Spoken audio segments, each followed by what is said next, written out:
Hello hello तुका म्हणे माझे हेची सर्व सुख तुका म्हणे माझे हेची सर्व सुख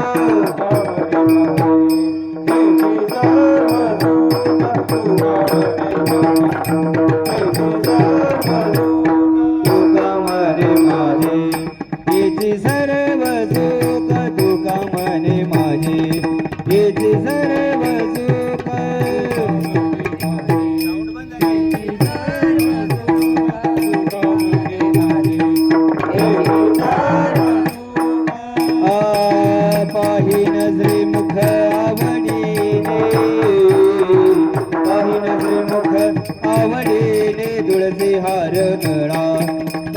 पीतांबर तुळसी हार गळा कास पीतांबर पाहि नजरी मुख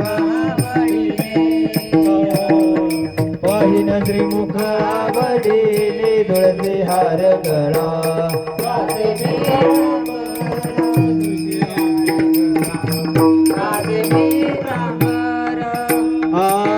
आवडे निरंतर हेचे ध्यान आवडे निरंतर हेचे ध्यान तुळसी हार गळा कास पीतांबर तुळसी हार गळा कास पीतांबर आवडे निरंतर आवडे निरंतर हेचे ध्यान तुळसी हार गळा कास पीतांबर तुळसी हार गळा कास पीतांबर विठोबार कुमाई हरी विठोबार कुमाई विठोबार कुमाई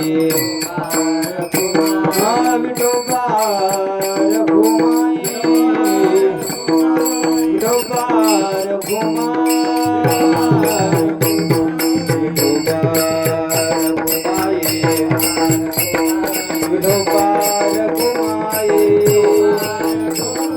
विठोबार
ठीक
मला टोपी नाही करा मला नंतर घ्या घाल ना.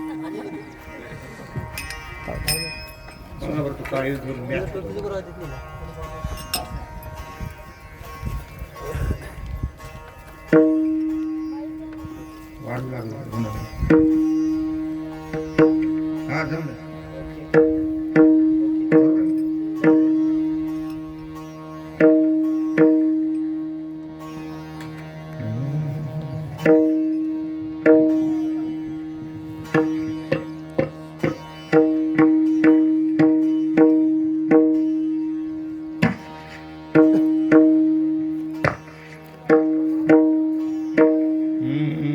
देह जाईल जाईल देह जाईल जाईल देह जाईल जाईल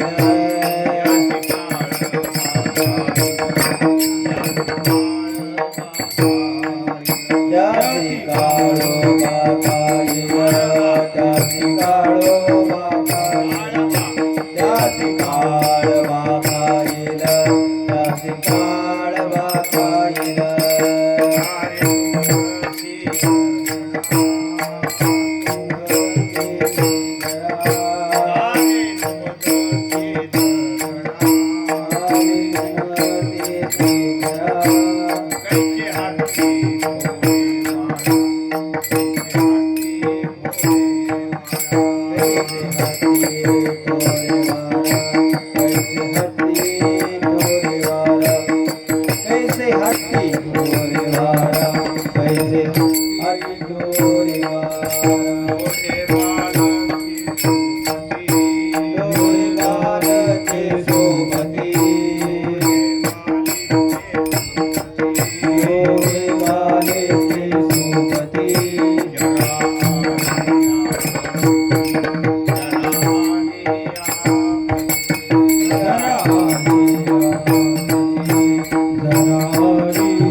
अजून तरी होय जागा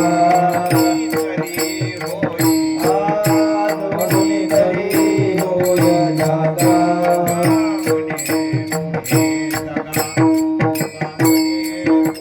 तुका म्हणे पुढे जगा तुका म्हणे पुढे जगा तुका म्हणे पुढे जगा तुका म्हणे पुढे जगा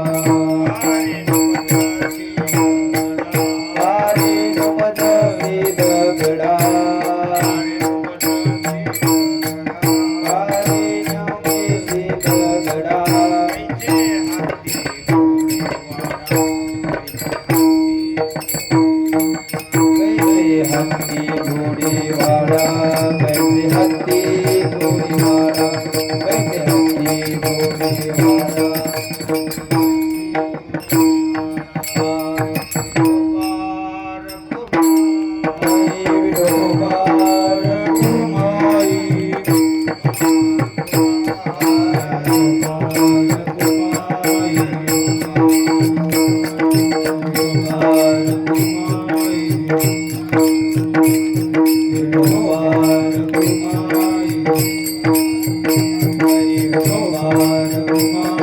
Hare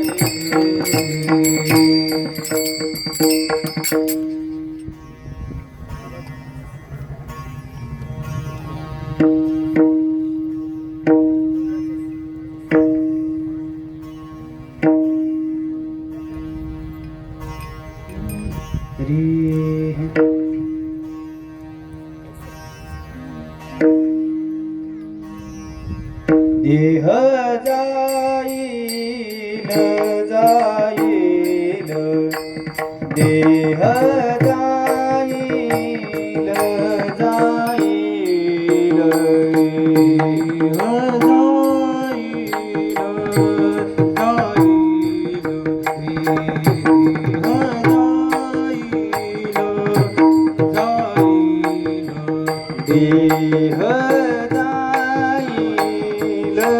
जाईल देह जाईल जाईल देह जाईल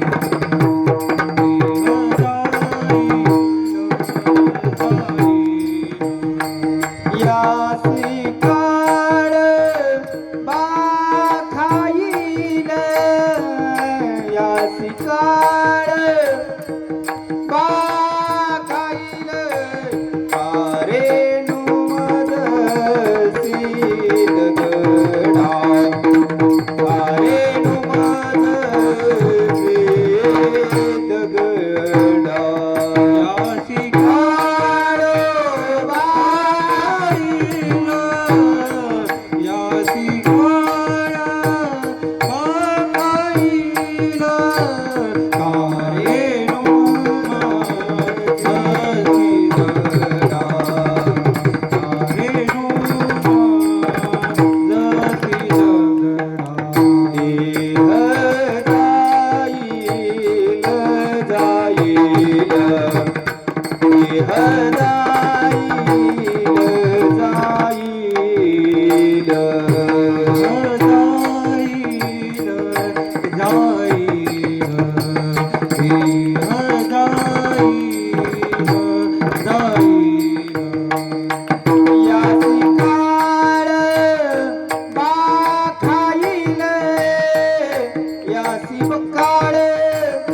बाईल कारे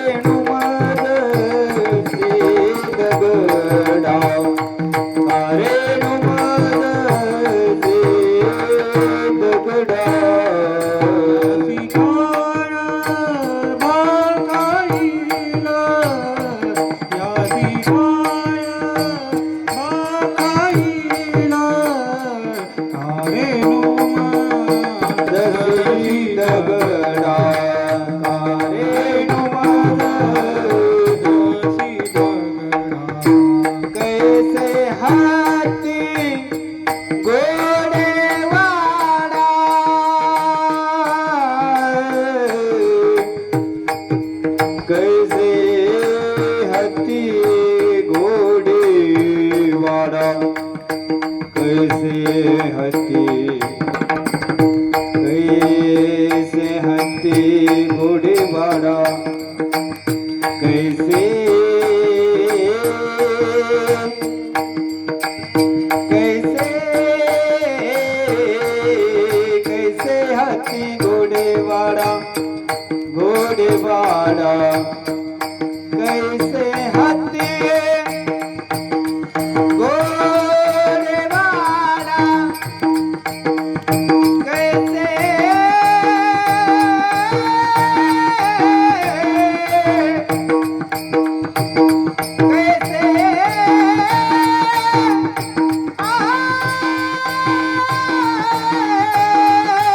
कैसे हत्ती घोडेवाडा कैसे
देह जाईल जाईल, देह जाईल जाईल, याशी काळवा खाईल, कारेन वजशी दगडा, कैचे हत्ती घोडे वाडा,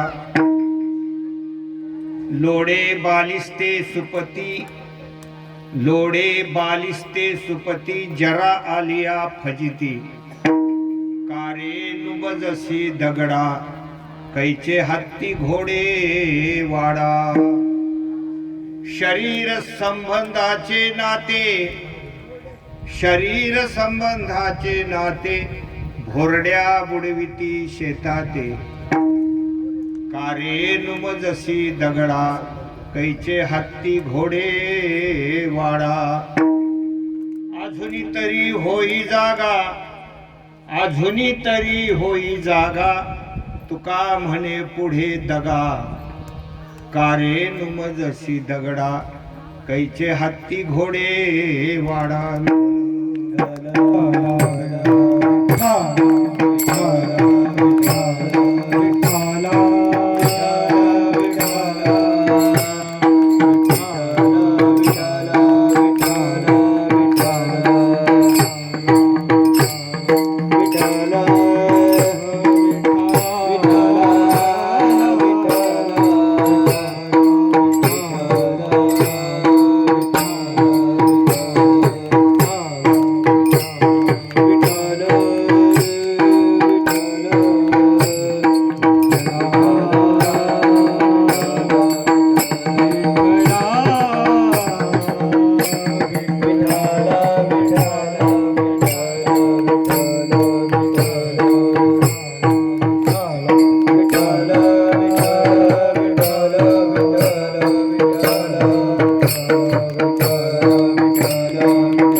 गळ्यात टाकायचं हा काय झालं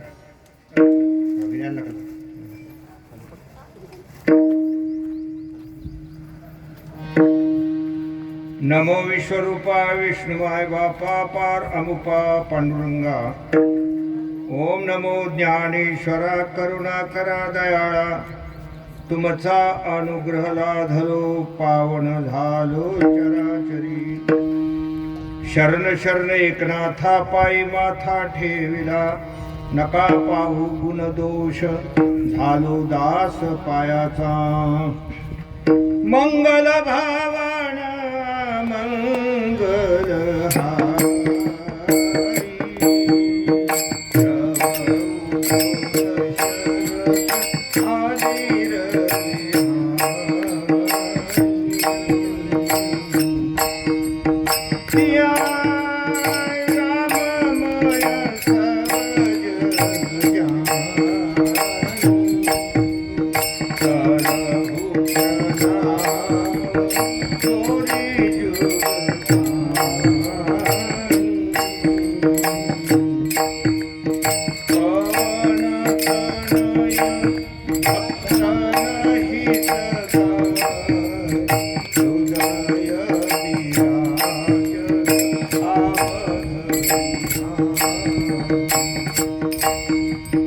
प्रभु के चरणों में सदा पुनि पुनि करो प्रणाम कभी तुम्हें भूलूं नहीं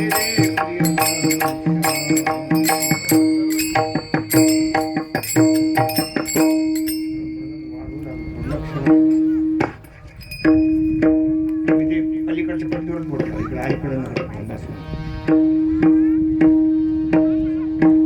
देह जाईल जाईल याशी काळवा खाईल कारेन मजशी दगडा कैचे हत्ती घोडे वाडा.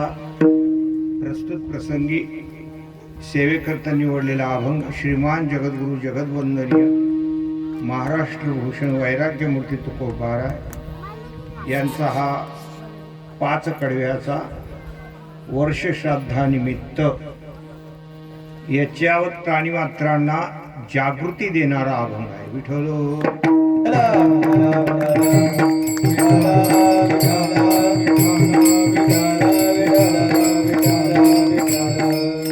या निमित्ताने ही सेवा आहे. आमचे हरिभक्त परायण वैकुंठवासी आप्पा पाटील गावंडे यांचं हे वर्ष श्राद्ध आहे. एका सत्पुरुषाच्या जाण्यानं भागवत धर्मामध्ये एक त्रुटी निर्माण होत असते. या भूमीवर सज्जनाचं राहणं हे प्रत्येक प्राणीमात्रांना सुखदायक असते. सुखाशी चढावा जयाचे असणे. ज्ञानोबाराय म्हणतात असे जे लोक असतात हे यांच्या राहण्यानं, यांच्या बोलण्यानं, यांच्या वागण्यानं समाजाला आनंद होत असतो. विठ्ठल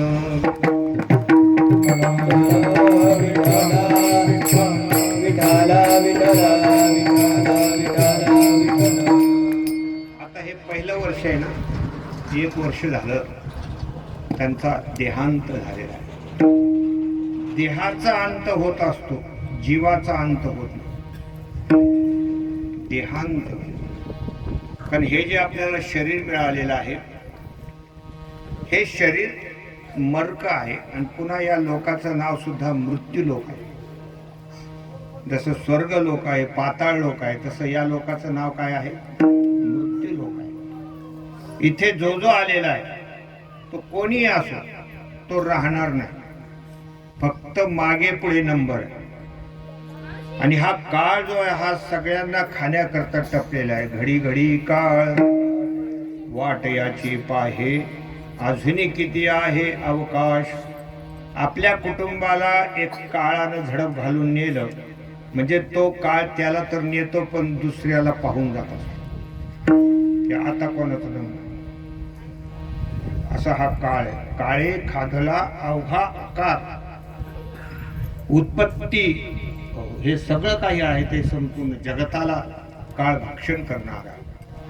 11व्या अध्यायामध्ये वर्णन आहे. कालोस्मी लोकक्षय प्रवृद्धो लोकांसमाहार तुम्ही प्रवृत्त. या ठिकाणी कालोस्मी लोक संपूर्ण आपल्या जबड्यामध्ये या काळानं घेतलेला आहे. म्हणून काही काही अभंग जे आहेत वर्ष श्राद्धानिमित्त होणारे, आपल्याला जागृत देणारे. एरवी सप्ताहातलं एखादं कीर्तन ऐकलं तरी चालेल, पण वर्ष श्राद्धाचं ऐकायला पाहिजे. त्याचं कारण आपल्याला जागृती निर्माण होते आणि आपण कशा प्रकारे या प्रपंचामध्ये बेधुंद वागत आहोत. मरणाला आपण विसरून गेलो. काही विसरली मरण बापुडी, काय अशी गोडी लागली से. साधू संत म्हणतात ही माणसं मरणाला विसरून वागतात आणि त्यांना असं वाटतं की दुसरे जळत असतील, दुसऱ्याला स्मशानात नेतात, माझा कुठं नंबर लागणार, असं बेधुंद वागताय. पण त्यांना ही गोष्ट लक्षात नाही की व तुझी सुद्धा या स्टेशनवर एकदा गाडी येणार आहे. जसं त्यांना आणलं तसं तुला पण घेऊन जाणार आहे. पण जोपर्यंत तू जिवंत आहे तोपर्यंत तुझा कल्याणाचा मार्ग सापडून घे. कारण काळ तुझ्याकडे नजर ठेवू नये. म्हणून हे कीर्तन फार महत्वाचं असतं. या कीर्तनाला त्यातली त्यात एखाद्या सज्जन पुरुषाच्या निमित्तानं ही कीर्तन सेवा आहे.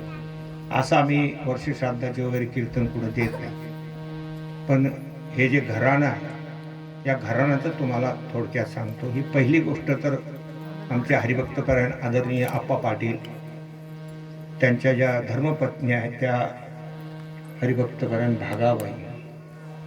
त्यांचं नाव मला माहिती नव्हतं. मी रस्त्यात विचारलं, म्हणजे भागाबाई म्हणलं ते तर माझ्या आजीचं पण नाव आहे.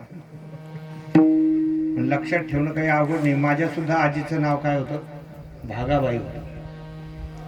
असं हे दाम्पत्य आहे आणि धर्मकार्यामध्ये त्यांची रती होती.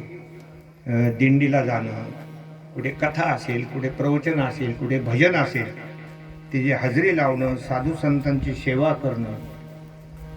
त्यामुळं काय होतं, एक प्रकारचं वलय तयार होतं. जसं आता आम्ही या घरामध्ये प्रवेश केला तर इथे एक आनंदाचं वलय निर्माण. म्हणजे जसं की बुवा इथे काहीतरी भगवंताचं कार्य घडतं, चांगलं कार्य जिथं घडत असतं. जसं झाड जाणी जे फुले, माणूस जाणी जे बोले. जसं फुलाच्या टवटवीवरून झाडाचे आपल्याला काय कळत असते, झाड कोणत्या क्वालिटीचं हे कळत असतं. आणि माणसाच्या बोलण्यावरून माणसाची क्वालिटी कळत असते. विठ्ठल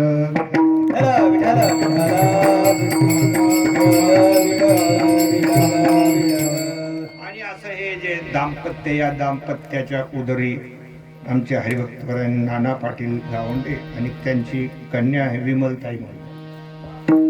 तर हे आमचे वाटतं नाना पाटील आम्हाला भेटले आल्याबरोबर. कुठे बसले, पूजेला.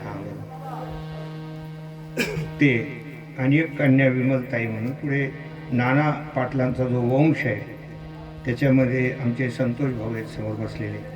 हे आमच्या राधिकाताई आहेत, स्वातीताई आहेत का बसलेले, आणि अश्विनीताई आहे, त्यांना प्रेमानं गुड्डी म्हणतात. एक लहानपणाचं नाव असतं, लहानपणामध्ये नाव ठेवलेलं असतं.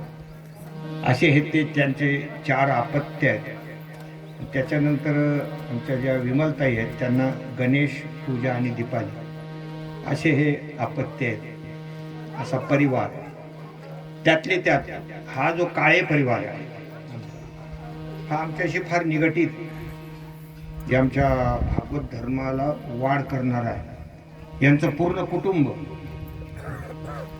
कुटुंबच खूप प्रेमानं, तिथे जे भगवान बाबांचं मंदिर आहे, सगळ्या कार्यक्रमाला हजर असतात. सगळ्याच कामाला, नाही तर बहुतेक लोक भंडाऱ्याला हजर असतात. बरीचशी लोक अशी माणसं असतात की नेमकं जेवण किती वाजता आहे त्या हिशोबाने लोक आहेत. पण यांचं फार प्रेम आहे सगळ्यांच्या कुटुंबाचं. त्यांचे सगळे जे बांधव आहेत त्या सगळ्यांचे तर नाव मला माहीतच आहे, पण त्यांच्या सुना सुद्धा, त्यांचे सुद्धा नाव मला माहीत, कारण ते आमच्या सुनासारखंच आहे. या कुटुंबातल्या ज्या सुना आहेत त्या माझ्याच सुना आहे असं त्याचा अर्थ होतो. विठ्ठल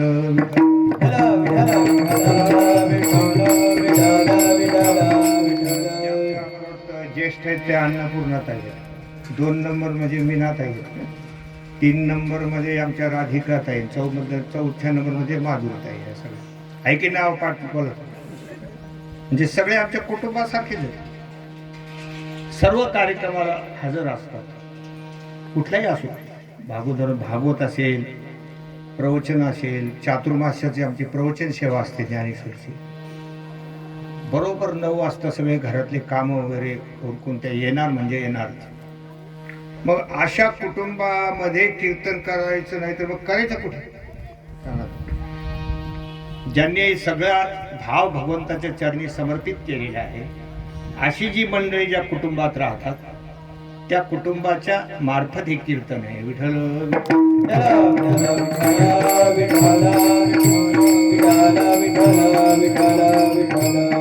आणि कीर्तनासाठी घेतलेला जो अभंग आहे तो जगद्गुरु तुकोबारायांचा हा अभंग आहे. 5 कडव्याचा अभंग आहे. महाराजांचे अभंग जागृती करणारे जे आहेत ते काही प्रमाणामध्ये गाथ्यामध्ये ते अभंग, तसे 4092 अभंग आहेत गाथ्यामध्ये. पण काही काही अभंगामध्ये महाराजांनी प्रत्येकाला जागृत केलेलं आहे की तुम्हाला हे शरीर मिळालेलं आहे आणि मोठ्या भाग्यानं मिळालेलं आहे. लब्ध्वा सुदुर्लभमिदं बहुसंभवान्ते. महद्भाग्यानं पाप पुण्याच्या समानतेनं समसमान हे शरीर मिळालेलं आहे. हे काही कुणालाही मिळत नाही, म्हणून याला कागद ताली न्याय म्हटलेलं आहे. आंधळ्याच्या हातामध्ये कावळा सापडावा तसं हे तुम्हाला योगायोगानं मिळाले, भगवंताच्या कृपेनं मिळाले आहे. कबहुक करी करुणा नर देही असं वर्णन आलेलं आहे. कधीतरी भगवंतानी कृपा करून तुम्हाला हे शरीर दिलेलं आहे. स्वर परत चालू राहू दे, वाजव वाजवतात चांगले 2-3 तारी वाजव ना. असं असं एकदम त्याच्यात असे बोट गुतवायचे आणि विना पूजा खांदव. माझं लक्ष नव्हतं तुझ्याकडे. ते डाव्या हाताने नाही जमत ना, हे उद्या हाताने जमत. हा असं असं बरोबर. किती चांगला योग आहे. विण्याला परशुराम. माझं नाव राम आणि विण्याला परशुराम. माझ्यापेक्षा 3 आकडे जास्त आहेत. मी राम आहे तर परशुराम बड नाम तुम्हारा. 3 शब्द आणखी जास्त आहेत. विठ्ठल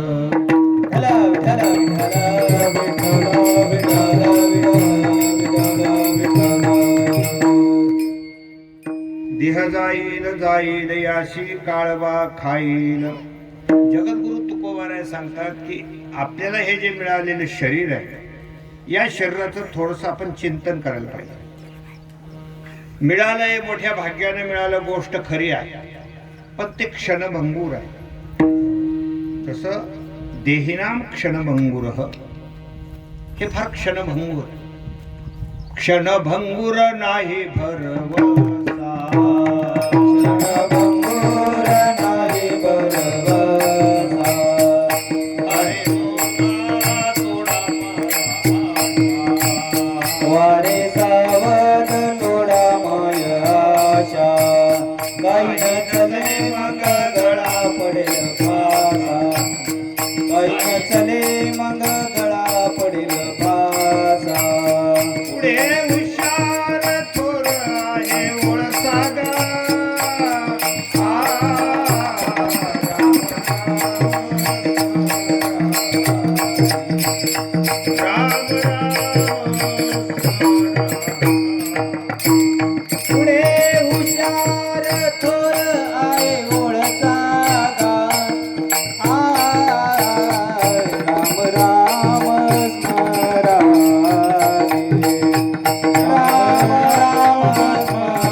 शरीर मिळालेलं आहे, पण हे फार अल्प स्वल्प आयुष्य घेऊन आलेलं शरीर आहे.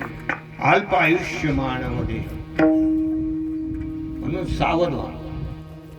आणि सावध होऊन या शरीराच्या बाबतीमध्ये जगद्गुरु तुकोबाराय थोडंसं या अभंगामध्ये चिंतन सांगताय की शरीर जे मिळालेलं आहे हे क्षणभंगूर आहे. क्षणभंगूर नाही भरोसा. कोणाचं शरीर केव्हा पडेल याचं काही सांगता येत नाही. चांगली चांगली तंदुरुस्त माणसं सुद्धा क्षणार्धात संपून जातात. असं काही समजायचं नाही अजून तर आम्ही तरुण आहोत, अजून तर म्हातारपण यायचंय, असं काही गॅरंटी की तुम्ही म्हातारा होईपर्यंत टिकताल याची काही गॅरंटी. कारण शरीरामध्ये चाललेले जे हालचाली आहेत ते आपल्याला काय कळतं. पुन्हा शरीर जे आपलं बनलेलं आहे त्याच्यामध्ये एकही पदार्थ चांगला नाही. म्हणून आपण जिवंत आहोत याच्यामध्ये नवल आहे, मेहनत काहीच नवल नाही. कारण जिवंत राहण्यासारखं याच्यात असं काही भारी मटेरियल नाही जास्त. खरोखरच लई वाखाणण्यासारखं मटेरियल आहे. या शरीराला 9 छिद्र आहे, डोळे आहेत, नाक आहे, कान आहे, मलमूत्रद्वार आहे. प्रत्येक छिद्र असे पाझरत राहतात. पण त्याच्यातून येणारा एकही माल क्वालिटीचा नाही. सगळं घाणेरडं शरीर आहे आतमध्ये. रक्त रेत दुर्गंधी जंतू नरकमुताने भरलेले. डोळ्यातून चिपडे आले तर कोणाला पाहतो का? नाकातून आलेलं माल कोणाला पाहतो का? कोणी कानात बोट घालून म्हणतो का क्या क्वालिटी आहे? असं कोणी म्हणतं का सांग? आणि मलमूत्राच्या बाबतीमध्ये तर नाकाला फडकत लावला. म्हणजे इतक्या घाणेरड्या वस्तू याच्यामध्ये आहेत आणि ते सतत स्रवत राहतात. याच्यातली कोणतीही गोष्ट आपण पूर्णपणे शरीराच्या बाजूला काढू शकत नाही.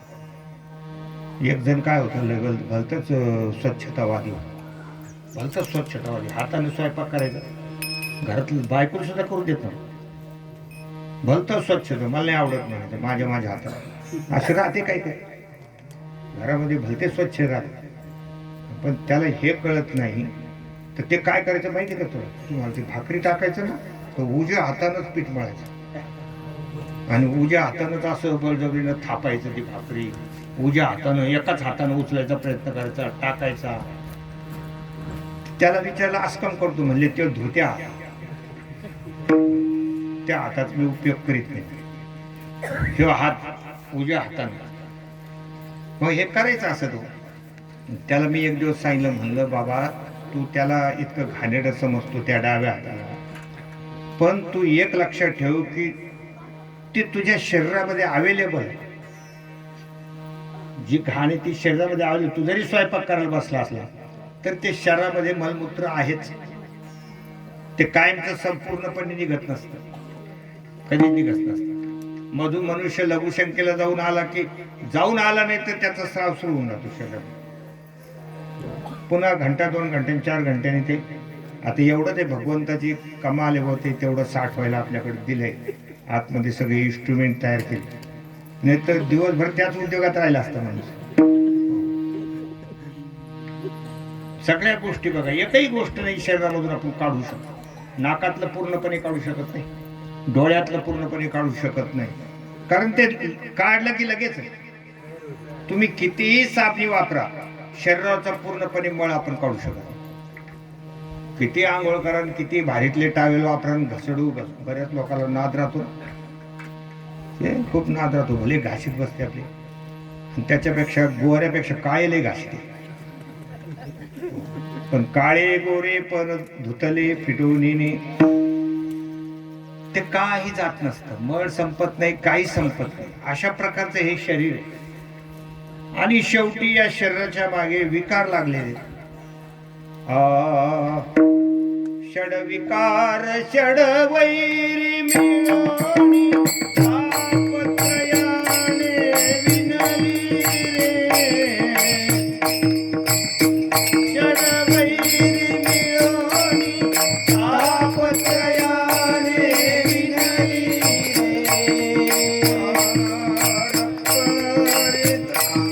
नवा ठाई घाटून गेली दीपा अमाची दिली रे. घोंगडी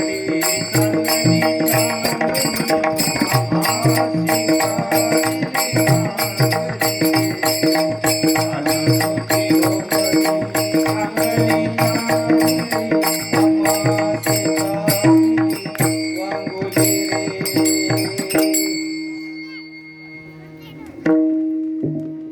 म्हणायचं जसं येईल तसं. त्याला काय षडविकार षडवैरी मिळवणी. या शरीराच्या मागे 6 प्रकारचे विकार लागले.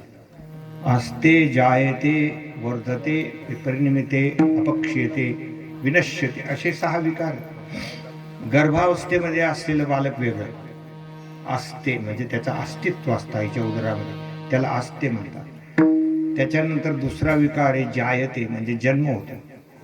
जन्म झाला की तो जसा जन्म झाल्यावर जसा दिसतो तसं त्याच्यामध्ये परिवर्तन घडत चालतं. 1 वर्षाचं बालक वेगळं दिसतं, 2 वर्षाचं बालक वेगळं. बाल्यावस्थेमध्ये एकदम चमक असते चेहऱ्यावर, कमलाच्या फुलासारखा चेहरा दिसतो. कोणाचंही बालक असलं तरी मनुष्याला वाटतं की त्याला जवळ घ्यावं, त्याच्याशी बोबडं बोबडं बोलावं. आले ले ले ले ले ले ले बिस्किट खातो का, गोळी खातो का कोणी 70 वर्षाच्या म्हाताऱ्याला म्हणून का बाले ले ले ले ले बिडी पेतो का, पेटून देऊ का, पेटून देऊ असं कोणी 70 वर्षाच्या म्हाताऱ्याला म्हणत. छोटस बालक ते त्याच्यात परिवर्तन घडत चालतं. 60 वर्षाचं म्हातारं एकदा काहीतरी त्याला लहर आली, ते बायकोने त्याने हात मारलं. म्हणले ए उमा. म्हणजे काय? अरे मी लहानपणी फार गोजीरवाना दिसत होतो बरं. तर ती काम करता करता म्हणले लहानपणी तर डुकराचं पिल्लू बी चांगलं दिसतं म्हणले. त्याच्यात काय एवढी कमाल करण्याची गोष्ट आहे. ते लहानपणाचा त्याच्यात विपरीत, त्याच्यात बदल होत चालतो. या शरीराच्या मागे काय आहे? परिवर्तन आहे. 10 वर्षाचं लेकरू वेगळं, तारुण्यामध्ये वेगळंच असतं. तरुणो रूपसंपन्नो असं म्हटलं. तरुणपणात एक वेळच रूप असतं, त्याच्यामध्ये जी काही धमक असते, छाती बिती, चालणं बोलणं, मिशा विशा. लोक तरुणपणामध्ये फोटो काढून मस्त बैठकीमध्ये लावतात, आणि त्याचं म्हातारपण आल्यावर लोक त्याला भेटायला आले ना, लोकच म्हणतात ह्यो फोटो. मग ते बारीक तोंड करतो करून म्हणतो माझ तुझा आहे. मग बदल किती झाला त्याच्यात? अशा शरीराच्या मागे काय आहे? विकार लागले. ते चाललेलं आहे. जन्म झाल्यापासून तो मृत्यूकडे चाललेला आहे.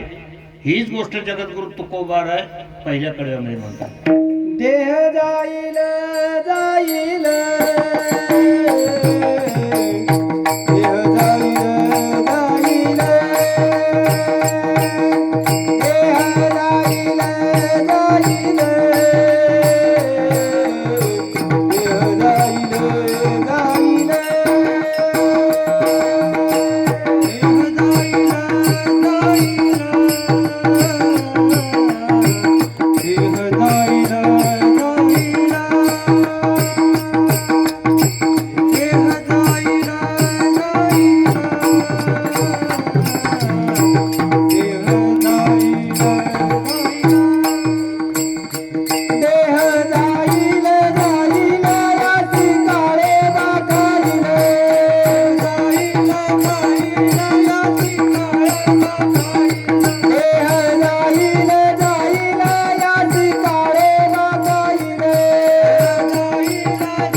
जाईल बरोबर आहे. याशी काळवा खाईल. या अभंगाचं पहिलं कडवं आहे. तुकोबाराय सांगतात की देह जाईल जाईल 2 वेळेला म्हणतात जाईल जाईल. याला द्विरुक्ती नावाचा दोष म्हणतात. एकच गोष्ट 2 वेळेला सांगणं त्याला एक प्रकारचा दोष असतो. आणि लोक म्हणतात काय सर तेच तेच सांगू राहिले असं माणसं बोलतात. काय लावलं तेच तेच. पण कधी कधी कसं असतं, काही गोष्टी महत्वाची असली ना तर तिथं द्विरुक्ती जरी लावली तरी त्याला दोष ठरत नाही. आता हे फोन निघाला, पण अगोदर पत्र व्यवहार व्हायचे. तर त्याच्यात असं लिहिल्याचं तर पत्राचे उत्तर जरूर जरूर असं लिहायचं. पत्राचे उत्तर जरूर जरूर दे. आता नुसतं जरूर लिहिलं तरी जमलं असतं ना, पण तिथं द्विरुक्ती नावाचा दोष ठरत नाही. त्याच्यामध्ये एक प्रकारचा वेगळा भाव आहे की तुम्ही लवकरात लवकर पत्राचं उत्तर द्या म्हणून. तसंच इथे द्विरुक्ती नावाचा दोष आपल्याला दिसतो की देह जाईल जाईल. त्याच्यामध्ये तुकोबाराला असं म्हणायचंय की हे जे शरीर आहे, या शरीरामध्ये हे जे स्थूल शरीर हे तर जाईलच जाईल, पण सूक्ष्म शरीर सुद्धा निघून जाणार आहे. हे ज्या वेळेला जाईल त्यावेळेला सूक्ष्म शरीर आहे आपल्या त्याच्यामध्ये, ज्याला जीवात्मा म्हणतात, त्याच्यासहित मनःष्ठान इंद्रियानी प्रकृतीस्थानी कर्षती, जे उत्क्रामंतम स्थितम, उत्क्रामंतम, अंतकाळाच्या वेळेला हे शरीर पडून जातं माणसाचं. पण जीवात्मा जो आहे ते अमरतत्व आहे. ज्यावेळेला तो वालीला भगवंताने मारलं ना, तर त्यावेळेला त्याची बायको रडायला लागली होती, ती तारा. आणि हे रडण्याचा जे कार्यक्रम असतो ना, हा मोह माणसाला रडवतो. व्यक्ती करून रडणं, मनुष्याला व्यक्ती रडवत नाही, कारण सृष्टीमध्ये कोणतीही गोष्ट कोणालाही रडवत नसते. रडण्याच्या मागे मोह हा कारण असतो. मोह सकल व्याधीन कर मूला, तिनते पुनि उपजही बहुसूला. तुम्हाला वाटेल बाबा मोह कसा काय रडतो, त्याचं कारण असं, एखादा व्यक्ती जर मृत झाला, मृत्यू पावला, तर बरीचशी लोक अंत्यविधीला येत असतात. तसं जर असतं तर मग सगळेच तेवढ्या मोठ्या आवाजात रडले असते. जे त्याच्या आजूबाजूला जे कुटुंबात असतात, त्यांच्या मुली आहेत, त्यांची पत्नी आहे, संबंधी लोक जे आहेत ते रडतात का बाकीचे लोक रडतात? एखादा कोपऱ्याला तंबाखू सुद्धा चोळतो. अंत्यविधीमध्ये मध्ये गमती पाहायला मिळतात. एखादा मनुष्य कोपऱ्याला तंबाखू चोळत असतो.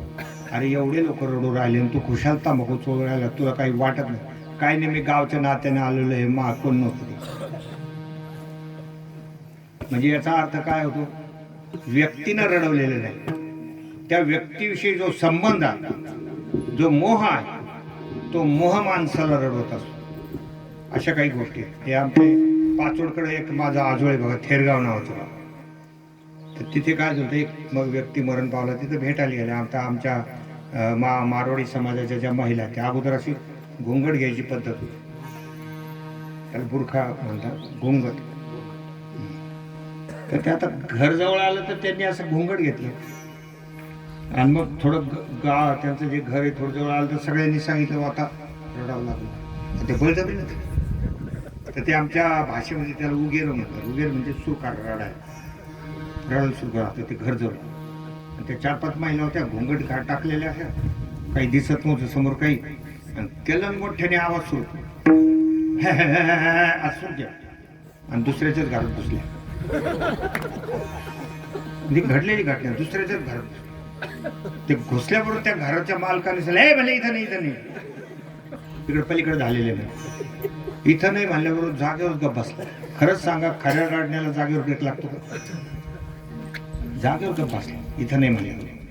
मग बाहेर आल्या, मग एकमेकांमध्ये चर्चा केली, म्हणजे एकदा त्याच्यात घरी जाऊ, रंग पाहू, मग सुरू. ते काय खरं असतं का सांगा? बऱ्याचशा लोकांचं तर खोटं नाटक रडणं, ते काही खरं नाही राहत. काही नाटकी लोक असतात असे करणारे. आता एक माणसाला सकाळी सकाळी कळालं त्याचा कोणी पाहुणा वारला, तर ते घरात गेलं, बाहेर अंगणात काम करीत होतो, घरात गेलं, बायकोला म्हणून जर पोहे कर रे, म्हणजे कमून तो माझा तो माणूस मेला होती जावं लागला. आणि मग ते तुमच्या एवढा प्रेमाचा होता, आणि लगेच पोहे काय खाऊ राहिले, म्हणजे आता तिथं किती टाइम लागतो काय नाही. चांगले 1-2 प्लेट पोहे कर, चांगले 2 एवढे मोठे पोहे करून खाल्ले ना त्याने. पुन्हा तिथं गेला, घरी घराच्या जवळ गेलो, लगेच तोंड बारीक केलं, कसं काय तोंड केलं, बाबा मला कळालं, मग पाय जड झाला. आता एवढे पोहे पोटात, पाय जड नाही होते काय होणार आहे तुझं? पाय जड झाला ना, अमुक झाला. सगळे नाटकी लोक फार असतात त्याच्यामध्ये. फक्त जास्त कोणी रडत असेल तर समजून घ्यायचं, त्या व्यक्तीविषयी त्याचा जास्त मोह आहे. व्यक्तीपासून सृष्टीमध्ये, कारण ईश्वराची सृष्टीमध्ये एकही गोष्ट आपल्याला रडवत नसते, कारण ईश्वर सुखी आहे, सर्व सुखाच्या आगर. तर त्याच्या सृष्टीत दुःख कसं असू शकतं? मग जे आपल्याला दुःख होत असतं, अश्रू येत असतात, त्याचं एकमेव कारण आहे मोह. विठ्ठल एवढ्या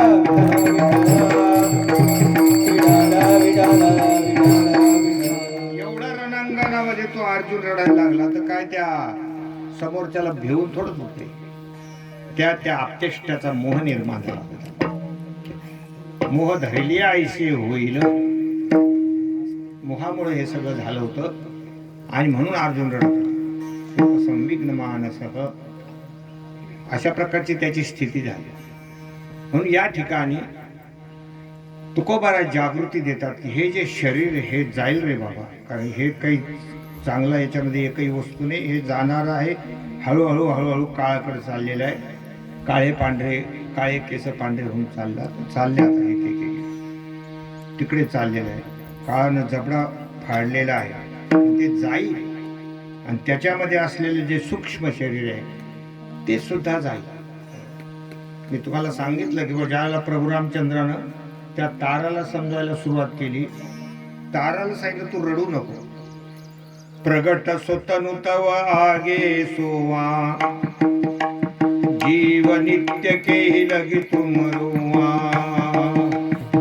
प्रगट स्वतनु तव आगे सोवा, ज्या शरीराला तू प्रेम केलं ते तुझ्या समोर झोपलेलं आहे. आणि याच्यातून जो जीवात्मा निघून गेलेला आहे तो नित्य आहे. तो फक्त शरीर बदलत असतो. कर्मानुसार मनुष्याचे शरीर बदलत असतात. आता आपल्याला असं वाटतं की आप्पा पाटील गेले, ते शरीराने गेलेले, पण त्यांचं कर्म जोपर्यंत संपूर्ण भगवत चरणारविंदी जात नाही तोपर्यंत ते कर्म त्यांना फिरवत राहतात. आणि हे त्यांनाही नंतर लक्षात येत नाही. मृत्यू झाल्यानंतर माणसाला हे कळत नाही की आपण कोणत्या देहात आलेलो. कारण मृत्यूवर अत्यंत विस्मृती, ही मृत्यूच्या वेळेला सगळी विस्मृती होऊन जाते माणसाला.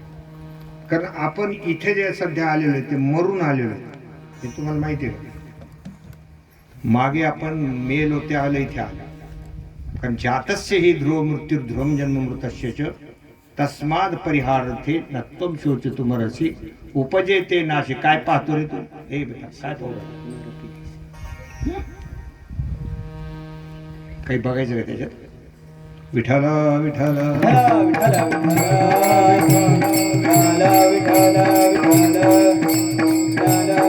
उपजेते नाशे नाशले पुनर्पी दिशे. हे घटिका यंत्र जैसे परिभ्रमेगा. याप्रमाणे हे शरीर सोडलं म्हणजे ते पुढं तो जीवात्मा त्याच्या कर्मानुसार जन्म घेत असतो.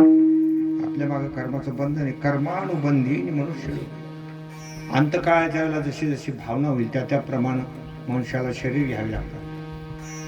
यम यम वापि स्मरण भावम त्यजत्यन्ते कलेवरम तंतमेवैति कौन्तेय सदा तद्भाव भावितः. अंतकाळाच्या वेळेला मनुष्याचं जर संसारामध्ये मन राहिलं, घरात मन राहिलं, जनावरात मन राहिलं, शेतीत मन राहिलं, तर तसे तसे त्याला जन्म घ्यावा लागतो. शेतीच्या माध्यमातून असलेले जनावर होऊन यावं लागतं. कधी बैल व्हावं लागतं, कधी गाय व्हावं लागतं, कधी शेळडा व्हावं लागतं. काय तसं मन जसं राहील तसं. आणि बऱ्याचशा लोकांचं मरूस तर संसारातलं मन बाजूला होतच नाही. मरेपर्यंत त्याच्यात गुरफटलेली माणसं असतात. अगदी म्हातारा असं अंतकाळाचे श्वास घेऊ लागला आणि त्याला भेटायला ते नातू आला. एक खालच्या खोलीमध्ये ते झोपलेलं होतं. तर नातू म्हणायला लागला, बाबा मला ओळखलं का? मी बाबू आहे, मी बाबू. कधी ध्यानात यायचं, कधी येत नव्हतं. तेवढ्यात लाईन गेली तर कंदील लावला. मग 10-15 मिनिटांनी पुन्हा तो बाबू म्हणायला लागला, बाबा मला ओळखलं का? बाबा मला. तर ते काय करायला लागलं म्हणजे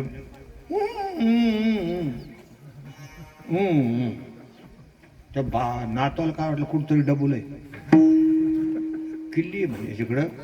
याला सांगायचं म्हणजे पण याला सांगता येणार. ते कुठतरी आहे म्हणजे सांगा ना बाबा एवढं. ते काय नातू म्हणला कुठंतरी असं चांगलं कोटी भरचं जर काही लागलं गबाळ तर आपण काहीतरी प्रयत्न करू. डॉक्टरला बोलवू म्हणले, याला 2 मिनिटं बोलायला तुम्ही काहीतरी तयार करा, काहीतरी औषध द्या. तर डॉक्टर म्हणला 1000 रुपये खर्च येईल. ती सोन्याची फुटी असते म्हणजे, आयुर्वेदिक डॉक्टर होता. ती दिली म्हणजे जीभ तावट होती.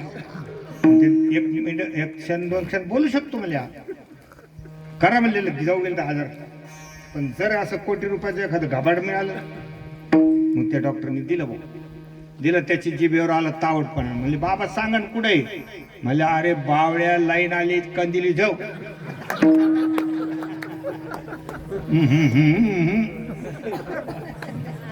त्याने कपाळावर मारून घेतलं पाण्यात गेले म्हणजे 1,000 रुपये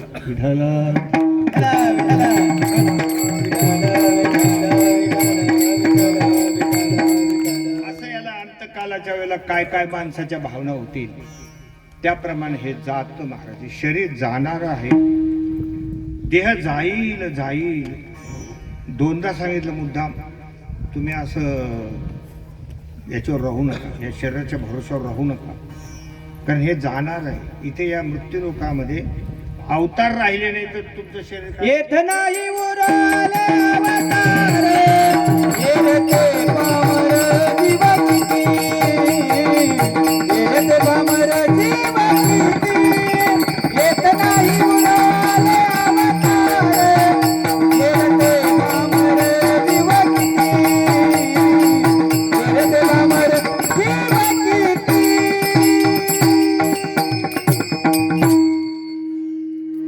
येथे नाही उर आले अवतार येरते पामर जीव किती इथं अवतार झाले भगवंताचे ते सुद्धा इथे राहिले नाही म्हणलं ते सुद्धा निज धामाला गेले प्रभू रामचंद्र निज धामाला गेले भगवान कृष्ण परमात्मा निज धामाला गेले नृसिंह अवतार आहे अनेक अवतार झाले वामन अवतार झाले सध्या कुठे आपल्याला ते पृथ्वी तलावर दिसतात सांगा त्यांनी सुद्धा मृत्यूलोकाचा जो नियम आहे तो खंड केलेला नाही आपलं काय महाराज आपण पामर माणसं सामान्य माणसं आहेत आपण जाऊ याच्यात काय नवले अवतार सुद्धा राहिले नाही शिल्लक म्हणून जाणार देह जाईल